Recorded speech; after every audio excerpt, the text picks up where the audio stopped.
बहुत समय पहले की बात है। पालमपुर गांव में सभी लोग हंसी खुशी एक साथ रहा करते थे। उसी गांव में राजेश का परिवार रहता था। राजेश के परिवार में उसकी पत्नी रेखा, बेटा मोनू और बेटी गुड़िया थे। मोनू और गुड़िया दोनों एक ही स्कूल में पढ़ते थे। दोनों साथ ही आते और जाते थे।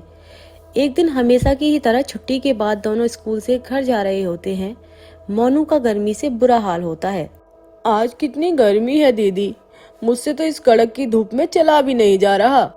गर्मी तो मुझे भी लग रही है, पर हम कर भी क्या सकते हैं। बस जल्दी जल्दी चलते हैं ताकि जल्दी से घर पहुंच सके।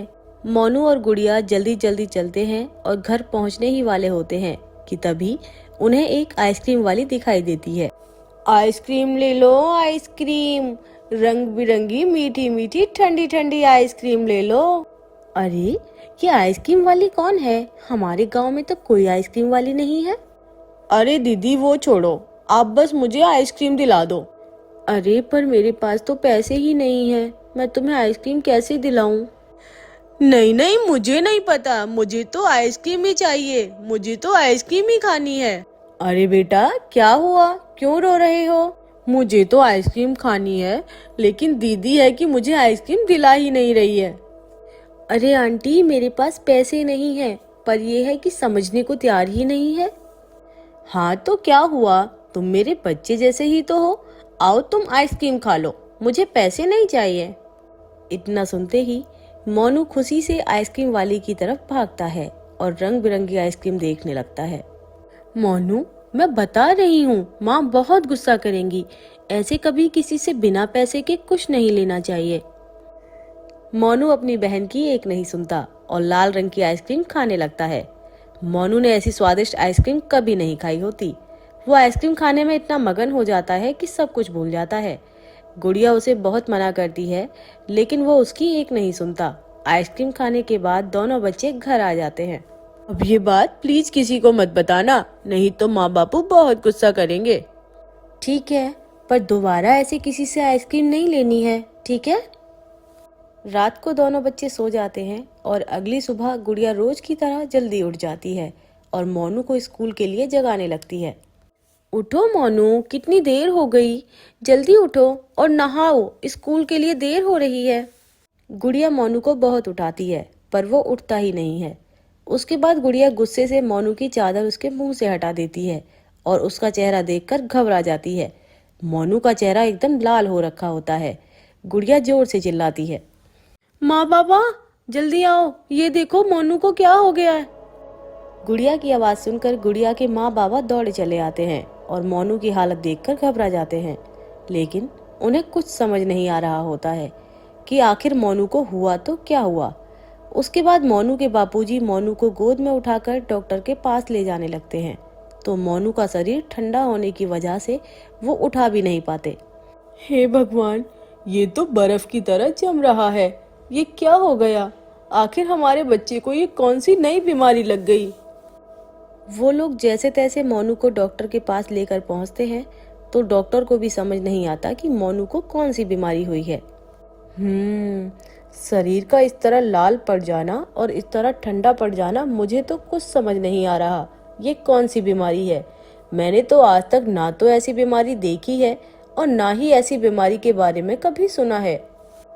मोनू के माँ बाबा मोनू को घर वापस ले जाते हैं और उसकी देखभाल घर में ही करने लगते हैं। 2-4 दिन ऐसे ही निकल जाते हैं। फिर गुड़िया अकेले ही स्कूल जाने लगती है। स्कूल से वापस आते वक्त गुड़िया को वही आइसक्रीम वाली आइसक्रीम बेचते हुए दिखाई देती है। गुड़िया उस आइसक्रीम वाली को देखती रहती है। उस आइसक्रीम वाली के पास कुछ गरीब बच्चे खड़े होते हैं, जिनको वो उनकी पसंदीदा आइसक्रीम दे रही होती है। बताओ बेटा, तुम्हें कौन सी आइसक्रीम चाहिए? गुड़िया जब भी स्कूल से घर वापस आती, वो आइसक्रीम वाली उसे वहीं नजर आती। अजीब बात तो ये थी कि कभी भी वो बच्चों से आइसक्रीम के पैसे नहीं लिया करती थी। वो हमेशा बच्चों को ऐसे ही आइसक्रीम दे दिया करती थी। एक दिन की बात है, जब गुड़िया स्कूल से घर पहुंची होती है कि वो देखती है कि उसके साथ वाले घर में रहने वाला बच्चा गुड्डू एक रंग बिरंगी आइसक्रीम खा रहा होता है। अरे वाह गुड्डू, तेरी आइसक्रीम तो बड़ी सुंदर है। हाँ दीदी, देखो देखो कितनी सुंदर है। अगली सुबह जब गुड़िया सो रही होती है, तब उसे साथ वाले घर से कुछ लोगों के रोने की आवाज आती है। गुड़िया और उसके माँ बाबा उठकर बाहर जाकर देखते हैं। वो लोग घर के अंदर जाते हैं तो वहाँ गुड्डू बिस्तर पर पड़ा होता है और उसके माँ बाबा बुरी तरह रो रहे होते हैं। हाय रे, मेरे बच्चे को क्या हो गया? क्या हुआ भाभी? जब गुड़िया और उसके माँ बाबा गुड्डू की शक्ल देखते हैं तो हक्के बक्के रह जाते हैं। गुड्डू का शरीर रंग बिरंगा हो रखा होता है। हे भगवान, ये तो मोनू जैसा हो गया। वही तो, तुम्हारा बेटा भी अभी तक ठीक नहीं हुआ। क्या मेरा बेटा भी तुम्हारे बेटे मोनू की तरह हो जाएगा?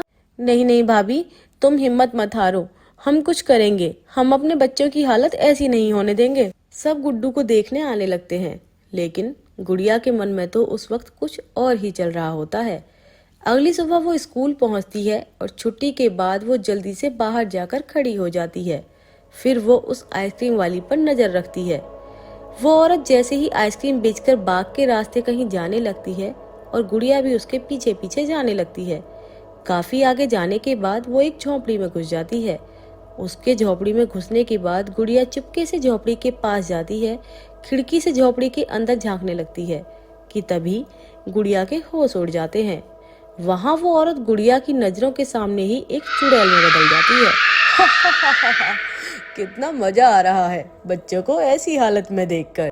हे भगवान, ये तो चुड़ैल है और इसी ने सभी बच्चों को आइसक्रीम खिलाकर सबकी ऐसी हालत की है। अब क्या होगा? मुझे सब पता करना होगा, तभी सब बच्चों को ठीक कर पाऊंगी। गुड़िया वहीं खड़े होकर सब कुछ देखने लगती है।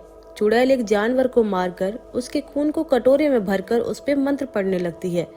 मंत्र पढ़ने के बाद वो उस खून को उन सारी आइसक्रीम पर डाल देती है। हो गई मेरी जादुई आइसक्रीम तैयार। अब मैं कल उन बच्चों को ये आइसक्रीम खिलाकर उन सबको बर्फ का बना दूंगी। इसने सब बच्चों को नष्ट करने के लिए कितनी बुरी चाल चली है, लेकिन मैं भी इसके सारे जादू का असर खत्म करके रहूंगी। गुड़िया जल्दी से गांव में पहुंचकर सबको चुड़ैल के बारे में बता देती है। गांव वाले गुड़िया की बात सुनकर हक्के बक्के रह जाते हैं। फिर वहीं खड़े एक पंडित जी बोलते हैं, इस चुड़ैल को हमें अमावस की रात को ही खत्म करना होगा और किसी दिन खत्म नहीं किया जा सकता इसे। इस काम को गुड़िया ही कर सकती है क्योंकि चुड़ैल बच्चों के आसपास रहती है और गुड़िया काफी बहादुर भी है। पर इसे करना क्या होगा? इसे सामग्री से भरा हुआ एक हांडी को चुड़ैल के घर में रखकर आना होगा। इस हांडी में इतनी गर्मी है कि वो सारी आइसक्रीम पिघला देगी। जैसे जैसे वो आइसक्रीम पिघलेगी वैसे वैसे चुड़ैल भी पिघल जाएगी। बस फिर सब अमावस की रात का इंतजार करने लगते हैं। जैसे ही वो रात आती है, गुड़िया हांडी को लेकर चुड़ैल के घर जाती है।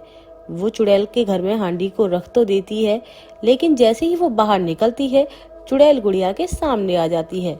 गुड़िया चुड़ैल को देखकर बहुत ज्यादा घबरा जाती है। तू यहाँ क्या कर रही है? तुझे मेरे घर का कैसे पता लगा? मैंने कुछ नहीं किया, मुझे जाने दो, प्लीज मुझे जाने दो। ऐसे कैसे जाने दूं? मुझे तो लग रहा है तू वही है जिसने मेरी आइसक्रीम पर कुछ ऐसा किया है जिससे कि मेरी आइसक्रीम का जादू काम नहीं कर रहा है। नहीं नहीं, मैंने कुछ नहीं किया, मुझे जाने दो। चुड़ैल गुड़िया को वहीं बंदी बना लेती है। आज मैं तेरे खून को ही अपनी आइसक्रीम पर डालकर अपनी आइसक्रीम को जादुई बनाऊंगी। चुड़ैल खिड़की से बाहर देखती है। जैसे ही चांद दिखाई देता है, चुड़ैल बोलती है, आ गया सही वक्त।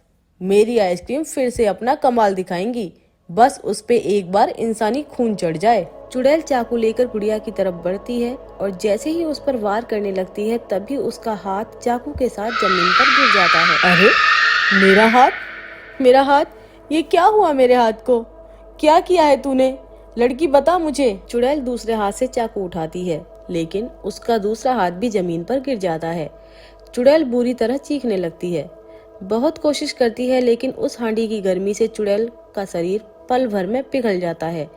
गुड़िया वहां से भागती है और गांव पहुंचती है। वहां अपने भाई के साथ साथ सभी बच्चों को पहले जैसा देखकर गुड़िया खुशी से झूम उठती है। पूरा गांव गुड़िया की बहादुरी की प्रशंसा करने लगता है। फिर बच्चे कभी भी किसी अनजान से फ्री में आइसक्रीम नहीं लेते।